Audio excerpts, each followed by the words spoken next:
жалпысынан 10 миллион сомдон ашык акчам кетти. 2020 жылы бул имаратты узак мөөнөткө келишим түзүү менен алып ишин толук реконструкция жасаган элем. Башында 5 эле номер болсо санузу менен мен 9 номер жасадым. Көзүм жана кулагым боюнча экинчи топтомайпмын. Чогуу иштетебиз дедиңер эле, акча кошсоз устуңарбы десем, акча жок деп жооп берди. Ишке келгенде күнүгө келет. Ушунда басым менен кыйкырып урушат. Булар менин үстүмө нар жазып коюптур. Анан Бишкекке барып кредит алып келдим. Мен ошол жерден чыдабай аябай ыйладым. Себеби ремонт кылган учурлар көз алдымда келди. Абылазизби? Абылазизге мен биз бая жакамда. Бир айдан болсок жакам болот да. Тугамызда. Мен азыр иштекке кете албайм азыр. Биз кайтып атпайбызбы? Шуну сотто жооп бербелер, сотто жооп берелер. Биз келишимдерди карап чыктык. Анан ушу сиздин азыр аракетиңиз мындай рейдердик жол менен басып алууга окшоп атат да. Амансызбы көрөрман, сиз медиа хабты көрүп жатасыз. Менин атым Элвира Султанмурат кызы. Бизге бир нече күн мурда Ош шаарынан ишкер Мээргүл Каракозуева кайрылып, анын үнүн бийлик өкүлдөрүнө жеткирүүнү суранды.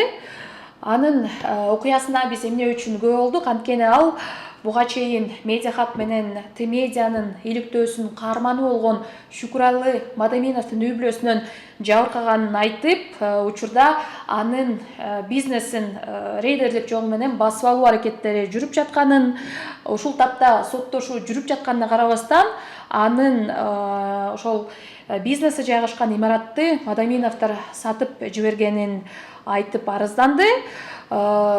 Негизинен маселе кандай болгон, кантип ишкер Мадаминовдор менен чогуу иштешип калганын жана ага карата мыйзамсыз аракеттер качан башталганын өзү бизге айтып берди. Менин атым Мээргүл Каракозуева. Мен жеке ишкермин. Ош шаарында 10 жылдан ашкын мейманкана, хостел, кийинки акыркы проектим Арт Отельдин негиздөөчүсүмүн. Жалгызбой энемин, бир кызым бар. Башында 10 жыл мурда мен чакан бир бөлмө алып, 2 кровать коюп, ар бир жылда аз-аздан чоңойтуп отуруп, 2020 жылы бул имаратты узак мөөнөткө келишим түзүү менен алып ишин толук реконструкция жасаган элем. Жакшы ниет, жакшы пландар менен баштаган элек. Ага чейин иштеп топтогон каражатымды реконструкция иштерине салдым. Ар кандай проектлерге катышып, техникалык гранттарды уттум. Андан кровать, матрастарды, эмеректерди грант катары уттум. Менин кулагым укпайт. Мен экинчи топтогу майыпмын. Көзүм жана кулагым боюнча экинчи топтомайпмын. Бул имаратты Мадаминовдордун үй бүлөсү менен сүйлөшүп, Бактыгүл Мадаминованын атында экен. Ошол себепти экөөбүз келишим түзгөнбүз. 2020 жылдан баштап 2027 жылга чейин 8 жылдык келишим бар эле. Ичинде суу түтүктөрүн, отопление системдерин, канализациянын бөлмөлөрдүн өзгө бөлмөлөр башында 5 эле номер болсо санузу менен мен 9 номер жасадым. Бул мага оңойго турган жок. Көп каражат кетти. Жалпысынан 10 миллион сомдон ашык акчам кетти. Сери узакка созулду. Көрүп турганыңыздай эшиктерди, кондиционер, электр чуалгаларын бүт мен тартып киргизгем. Себеби бул жер чирип, иштөө мөөнөтү бүтүп, розеткалар иштебей, бир жерден суу агып, отоплениялар жарылып, ушундай абалда алган болушумун. Оңдоо иштери 3 жылдан ашкын убакыт алды. Себеби башында 3 этаж реконструкция кылдык, дубалдарын өзгөрттүк, бөлмөлөрүн көбөйттүк, эскилерин алып чыгып, бүт жаңы суу түтүктөрүн, отоплениянын системдерин тарттык, вентиляция, электр чуалгаларын, бөлмөлөрдүн ичин планировкасын өзгөрттүк. Ал үчүн Бишкектен отель боюнча, отель менеджменти, отелди кандай иштетет, ошол боюнча консультант келди, дизайнер иштеди, курулушчулар, электриктер, сантехниктер иштеди. Ортодо акчам жетпей калды. Себеби аябай акча көп кетет экен. Мен өзү буга чейин иштеп топтогон акчам $50,000 бар эле, ал жетпей калды. Анан чогуу иштетебиз дедиңер эле, акча кошсоз устуңарбы десем, акча жок деп жооп берди. мен майып болгон үчүн кредит алуумга аябай оор болот негизи. Бир банкка барам, утур отказ берет. Анан бир долбоорго жазып 16% кодовый кредит алдым. Анын үчүн туугандарым үй залогко койдук. Акчам түгөнүп калды. Же бул жака эмес, же ал жака эмес. Бул ремонт орто жолдо калды. Ал уже ремонттун 6 айында эле анан Бишкекке барып кредит алып келдим. Анан ошол менен экинчи стажым бүтүрдүм. Бул 2020 жылдан 2021 жылга чейин эле. 2021 жылдан баштап биз конокторду кабыл ала баштадык. Кийинки жылдары биринчи этажда тамактануучу жайды, кухняны, конференция залды ремонттодук. Бардыгы бир күндө курулуп калган жок. Топтогон акча, анан кийин өзүнөн түшкөн акчаны салып иштетип жаттык. Бул жерде 5 адам иштейт болчу. Сезондо биз 90% конокторубуз туристтер эле. Аларды тейлеп жеше албаганда кошумча жумуш алат болчук. Жайында мына жерге жаздан баштап күзгө чейин мына жерге неме бата калчу. Велосипеддер, мотоциклдер. Ошентип жакшынакай болуп жылдан жылга биринчи жыл өттү, экинчи жыл өттү. Анан кийин балаларыбызды дагы көтөрүп баштадык. Ыңгайлуулуктарды дагы жакшырта баштадык. Анан биз келишим мен алгандан кийин аренда акысын сүйлөшүп жүргөндөй кылып төлөп турдум. Бирок булар менин ишимди көрүп, сенин де коноктор көп келип жатат. Бизге анча пайдасы тийбей жатат. Сен сатып албайсыңбы деп 2022 жылы айта баштады. Мен ошондо айттым. Туура түшүнгүлө, мен азыр бул жака $70,000 ашык каражат салдым. Да, ошондо дагы толук ремонту бүтө элек. Себеби ремонт кымбат иш экен. Силер менен башында сүйлөшкөндө жок сатпайбыз. Акырагына чейин иштейсиң. Бизге азыр кереги жок болот. Жакшы иштесең болду дебедиңер беле десем, бизге пайдасы тийбей жатат да деп тим болду. Анан 2021 ремонттон толук өткөрүп бүткөндөн кийин банкта кредит, чоң өлчөмдө кредит алынып аресте турганын билип калдым. Себеби биз банктан болобуз, аресте турат, ишин көрүшүбүз керек деп келди да. Анан кийин мен тынчсыздана баштадым. Силер антип айтпадыңар эле, эгерде ушундай риск бар экенин билгенде мен албайт болчумун. Себеби көп акчамды салдым да. Келишим түзүлгөн. Эки тараптын келишим түзүлгөн дагы. Эки тараптын колу, эки тараптын печаты коюлган. Анан ага чейин 2022 жылдары эле шүкүр аке бул жака келип, эжең эч ким эмес, документальный анын атында жөн эле жазылган болсо, бул жер бардыгы меники. Долбоор 4 этаж здание турат го, 5 этаж. Ошол долбоордун ээси менмин. Мына зданиянын дагы булардын сауна банясы бар мына жерде. Ошол дагы бардыгы меники. 100% акционер долбоордуку менмин. Азыр жөнүндө иш кылып жаткан, мамлекет кызматында иштеп жатканым үчүн мен аялымы, балдарымы өткөрүп койгонмун. Бардыгы мен чечем, мен менен сүйлөшөсүң деди. Күнүгө келет, ишке келгенде күнүгө келет. Ушунда басы менен кыйкырып урушат. Анан кийин мен айланайын, мейли аренданы көптөп деле төлөй берем. Сиз басым жасап, менин нервимди жебеңиз дедим. 2023 жылдан баштап булар мага басым көрсөтө баштады. Бошот, сенин срогуң бүттү, биз бир тараптуу буздук деп. Анда мен айттым, эгер бир тараптуу буза турган болсоңор, мен акча бул жака көп акча салдым. Жакшы отель катары иштетип койдум. Өзүнүн клиентурасы бар. Мурун эч ким билбеген жерди гүлдөттүм. Анда мен кеткен чыгашам толук төлөп берип, дагы 3 жылдык срогум бар. Ошонун кирешесинде төлөп бере турган болуп, сире кыйын болуп калат. Андан көрө жакшынакай сүйлөшөлү дедим. Булар менин үстүмө нар жазып коюптур. Бул 4 миллион 560 миң төлөй жүрөт деп жазып коюптур. Анан кийин мен квитанцияларым көтөрүп барып, милицияга барып тастап бердим. Мына светтин акчасын мындай төлөйм, аренда акчасын мындай төлөйм. Булар берген печат квитанциялар турат. Ушул күнгө чейин бир сом карыз эмесмин. Телефонуна Мыбанк, Оптима наличный берген акчаларым бар деп тастап бердим. Анын иши ошо менен жаап койду. Бир аз өтпөй булар кайра сотко беришиптир. Сотко берген учурда булар сумманы азыраак көрсөтүптүр. 420 миң төлөй жүрөт деп көрсөтүптүр. Бул жөнөкөй эле косметический ремонт эмес. Бул эскилик жеткен имаратты мен толук түрдө оңдоп түздөдүм. Сануу жылдарды курдук. Мына мисалы нар жактын ограждение ушул эле адамдар кулап кетпесин, сууну булгабасын деп ограждение жасадык. Куроо жайды оңдодук, өсүмдүктөрдү отургуздук. Менин кулагым укпаган үчүн мен сүйлөшкөндө кагазга жазып беришет, же болбосо WhatsApp'тан жазышат. Ошол 2020 жылдан берки перепискаларым бүт сакталуу. Ар бир сөзүмдү тастап делдей алам. Булар мен конохосталды иштетип жүргөн малда булар өздөрү келишкен болчу.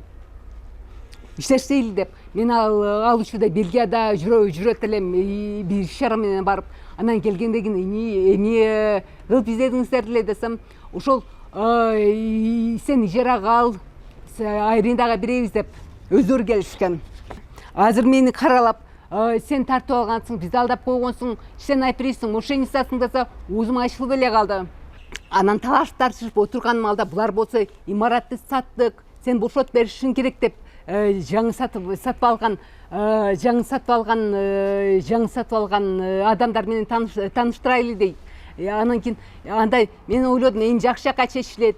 Себеби өздөрү бизнесмендер экен. Мен өзүнүн эмгеги менен акча таап бутуна турган адамдар бирөөнүн эмгегин баалайт деп ойлодум. Анан аларга айттым, ижара акысын көбөйткүлө, мен акчам чыгара элекмин, мен иштете берейин десем, жок, өзү иштетебиз. Бизге даяр бизнес боюнча саткан дейт. Да. Анан мен айттым, силер ушундай талаш тартыш болуп жаткан объектти кантип сатып алдыңар десем, ичине кирип көрбөдүк дейт. Сыртынан көрүп эле сатып алдык, документин көрдүк дагы сыртынан эле көрүп сатып алдык дейт.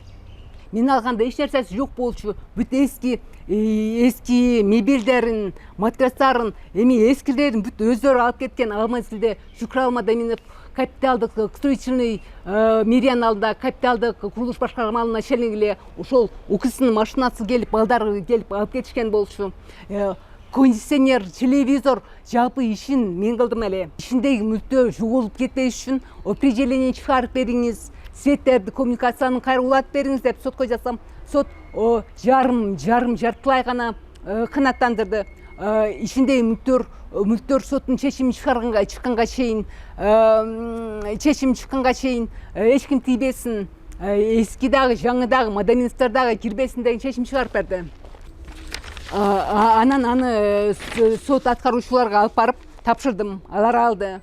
Ошого карабай эки жака, үч жака договорго дагы булар соттун определениясын өздөрү сот аткаруучулар кабарлаптыр. Бирок ошого да карабай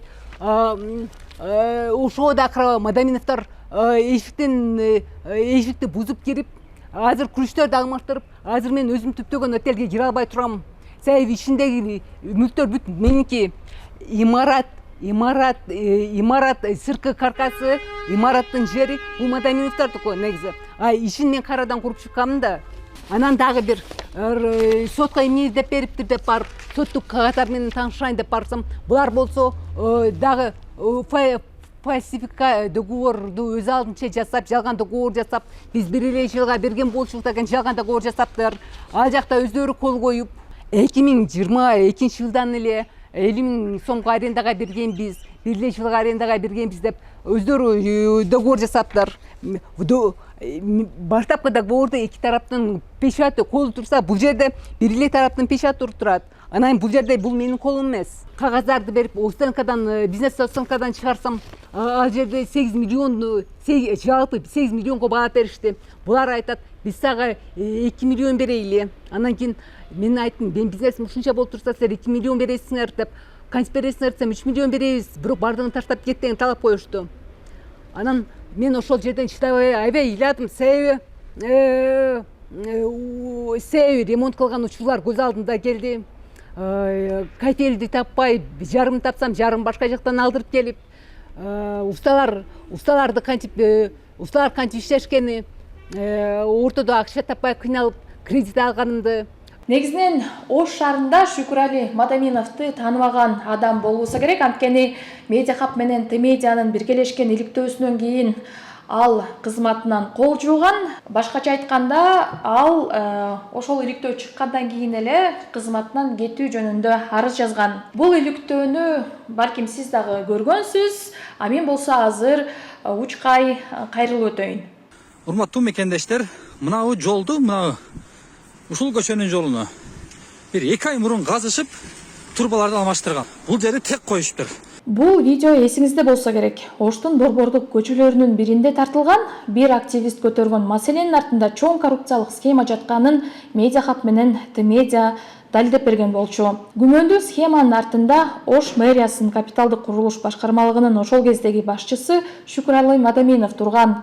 Мадаминов жетекчи кызматта турганда 300дөн ашуун тендер өткөргөн. Анын кеминде 100 тендерин Мадаминовго байланыштуу фирмалар уткан. Булардын жалпы суммасы 340 миллион сомдон ашат. Бул биз байланышын таап чыккан гана тендерлер болду.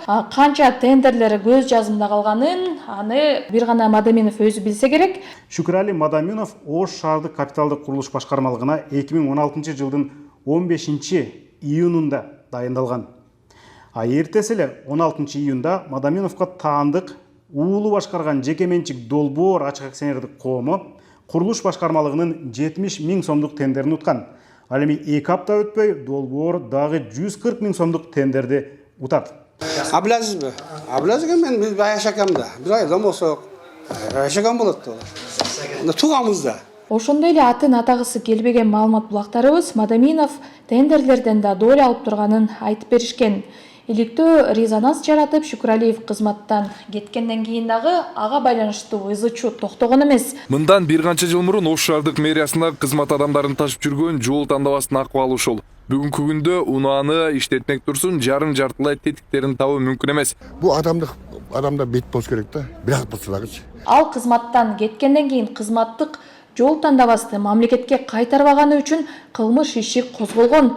Машина анын короосунан тамтыгы чыккан абалда табылган. Унаанын акысын мамлекетке кайтарбаганы бизге белгисиз. Буга чейин жеке ишкер Мээргүл Каракозуева соттун чечими чыга эле Мадаминовдор анын отели бизнеси жайгашкан имаратты башка бир тараптарга сатып жибергенин айтты. Эмне үчүн мындай болуп жатканын билүү үчүн Шүкүрали Мадаминовдун өзүнө чалып көрөлү. Абонент азыркы учурда жооп бербей жатат. Бир аздан кийин кайра чалыңыз. Извините, абонент не отвечает в данный момент. Пожалуйста. Шүкүрали Мадаминов биздин чалуубузду кабыл алган жок, бирок буга чейин биздин редакцияга бир жолу байланышкан болчу. Ал учурда Мадаминов болсо мүлк мага тиешелүү эмес, аялыма катталган бардык суроолорду ошолордон жубайымдан сурап алгыла деп, анда дагы биздин суроолорубузга жооп берген эмес болчу. Шүкүрали мырза, саламатсызбы? Саламатчылык. Менин атым Эльвира, мен Али Токтокуновдун Медиа Хабында иштейм. Журналистмин. Сизге бир маселе боюнча чалып атам. Сиздин үй бүлөңүзгө караштуу имаратты сиздер ишкер Мээргүл Каракозуевага ижарага берип келесиздер. Анан ошол имаратты азыр бошоттуу боюнча сотко кайрылыпсыз да? Ошол эмне себеп болду? Ошону түшүндүрүп берсеңиз. Эмнеге сотко бердиңиз жеке ишкерди?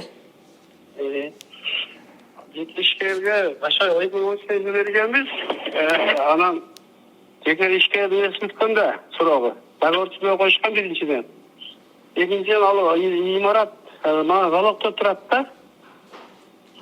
Неде банктан биз карыз болуп калып, банктан 3 айдан өтө ошолорду арестовать этет. Ошо мен атым аялым, мен азыр 1 жылдан бери больницада жүрөм. Ачак барбак болгом. Аялым өкөсүн айтышып сүйлөшүп, анан ошо тегинде шала жүрүшөт ошоп тешкенбечи. Ал азыр залогдо турат, анан мен карызда, жеке ишкер ол өзүнүн суроогун өткөн. 5 жыл ошо койгон бергенбиз да. Договор түзүп коюшкан бизчи. Шүкүрали мырза, негизи башында бул 27-жылга чейин сүйлөшүлгөн да. Келишим менен биздеги тааныштык. Ал договор, ал недесит, ал 2 жылдан түзүп койгонбуз. Баракы грант алам дегенден 40 миңге 8 жылга түзүп койгон ал фиктивный договор. Ал договор акча ол Notarius'tan ötken mesela. Жөн эле мындай 2 жылдан түзүлүп койгондо мен иштеп азыр 1 жылдан бери ол эмеде жүрөм, больницадамын. Азыр аялым экөө, аялым аттында аларды өткүзүп берген. Аялым күнүгө банкка барып бия кылат. Пресат эдет. Ал экөө жакшы эле сүйлөшөт, билем бүгүн экөө баш сүйлөшүп бүтүрүш керек эле билбейм. Ал жерде биз менен экөөбүз сот чечип атат. Биз аралашпай адвокатта эмне десе, закон кандай позволит ошого биз макулбуз да, закондо кантип болсо ошондой. Сиздердин келишимде форс-мажор деген нерсе бар. Форс-мажордо мындай деп жазып турат, уксаңыз, ал жакта айтып турат, эгерде ал ижара акысын убагында төлөбөсө, анда келишим бузулат деп турат. Бирок ал чектери дагы бар экен, документтер бар экен, ай сайын убагында акчаны төлөп турам дейт. Ким? Азыр атыңыз ким экенсиз? Эльвира. Мен азыр иштекке чече албайм азыр. Биз айтып атпайбызбы? Ушуну сотто жооп бербелер, сотто жооп берелер. Жок, сиздер ал ижарага имаратты алып атса, кепилдик бере албасаңар, эмнеге келишим түзөсүңөр фиктивный? Фиктивный договор түзгөн өзүң мыйзамсыз го. Эльвира, мен больницадамын азыр. Эми болсо Бактыгүл Мадаминовага чалып көрөлү. Шукурали Мадаминовдун жубайына. Кечиресиз, абонент азыркы учурда жооп бербей. Бактыгүл Мадаминова дагы биздин чалуубузду кабыл алган жок. Биз бул ишти буга чейин дагы изилдеп баштаганбыз жана Бактыгүл Мадаминовага дагы чалган болчубуз. Бирок ошол учурда Мадаминова ишкер Мээргүл Каракозуева ижара акысын төлөбөй жатат деген таризде түшүндүргөн болчу. Бирок башка суроолорду адвокат аркылуу бергиле деп айтып, ошону менен биздин жазганыбызга дагы, суроолорубузга дагы жооп берүүдөн баш тарткан. Бактыгүл, сиздин имаратыңызды ишкер Мээргүл Каракозуева ижарага алып иштетип келатат да, анан сиз аны сотко берип коюптурсуз. Азыр биз келишимдерди карап чыктык. Анан ушу сиздин азыр аракетиңиз мындай рейдердик жол менен басып алууга окшоп атат да. Анан эмне келишимди бузгуңуз келип жатат? Ал 2027 жылга чейин түзүлгөн турбайбы? А ишкер өзү ал жака инвестиция салып азыр иштетип атат да. аны эми азыр сот чечет, ошо сотко бердим да. Эмнеге сотко бердиңиз? Аренда төлөбөсө ал жака. Бизге квитанцияларын көрсөттү го? Убагында эле төлөп Эми алыптыр. көрсөтө берет да, көрсөтө берет да. А негизи биз келишимди карап чыксак, айта бериңиз. Мен кредит алып төлөй алам. Ошону сатып туруп кредитти төлөшүм керек. Канча кредитиңиз бар? Кыскача. Көп, аябай көп. $200,000. Кайсы банктан? Жок, силер мени соттобудай мындай сурак алгыдай кандай немеңер бар, акыңар бар. Бизге ишкер кайрылды, рейдердик захват болуп атат деп айтты. Кайрылса онда мындай неме менин адвокатым бар, ошо менен сүйлөшөсүңөр. А сиздин бул азыр квитанциялар ошондо төлөп атканы булар ушунда жасалма болуп калабы? Сиздерге ай сайын которуп аткан акчалары. Мен айттым го, менин адвокатым менен сүйлөшөсүңөр. Адвокатыңыз номерин бериңиз анда.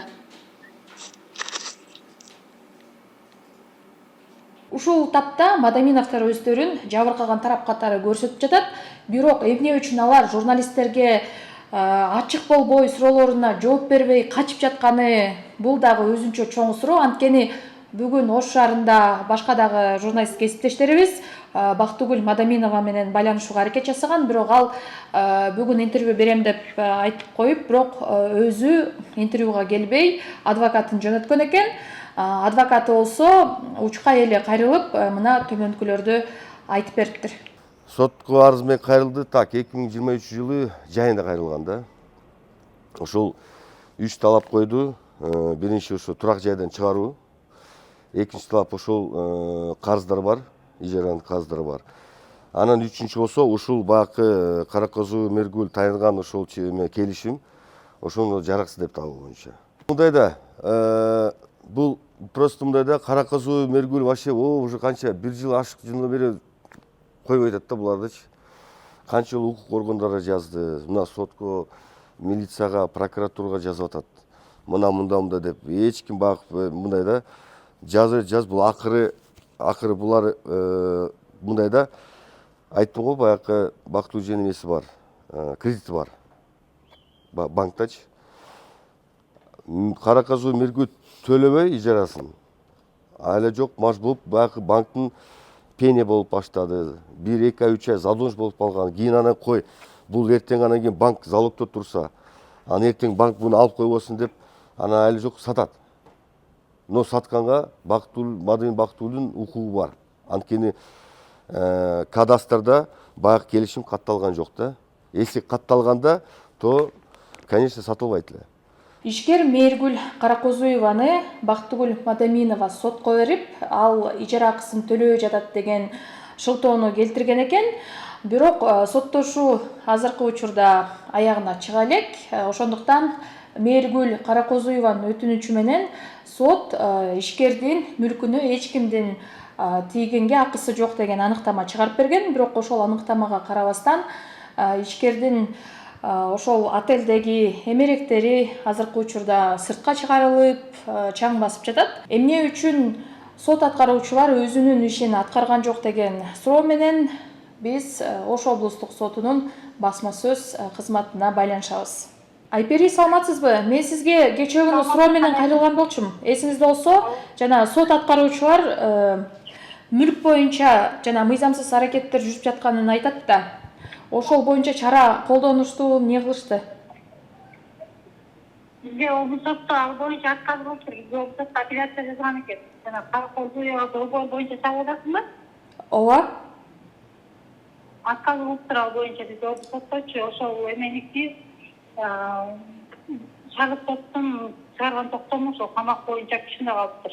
Күчүндө экен бүгүндө. Мен сизди түшүнгөн жокмун. Ал жакта шаардык сот деген азырынча аткарууга кетпеген боюнча мен билбейм да. Анткени бизде аткарууга сот аткаруучуларга кетет да, шаардык соттун өндүрүшүнөн чыгып кетет уже делочу.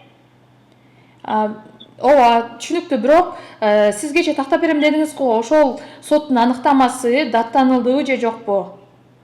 Бизге облус сотко даттанылыптыр, айтып атпаймынбы? Даттанылган экен, 14-майда бизде делону возврат кылып коюптур. Ошондо сот кандай чечим чыгарган? Тараптарга кетпей калгандыгы үчүн. Шаардык соттун токтому башка тараптарга кетпей калгандыгы үчүн облус сот 14-майдагы аныктама менен возврат кылыптыр ишти.